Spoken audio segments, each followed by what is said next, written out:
To use your price adjustments in a quote, we're going to open up the quote we want to go into, go open for editing, and we're going to go down to the quote details page.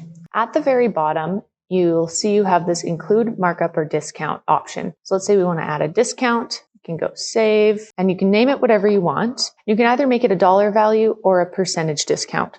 So I could say I want to give them $100 off, or I could say I want to discount them 10%. Either way, it'll take it off of the total. Another thing that we can do is we can mark up the whole quote. So again, we can go include markup or discount. Keep in mind, markups are automatically toggled off and not visible to the customer. We're going to hit save. We could say we want to mark this up.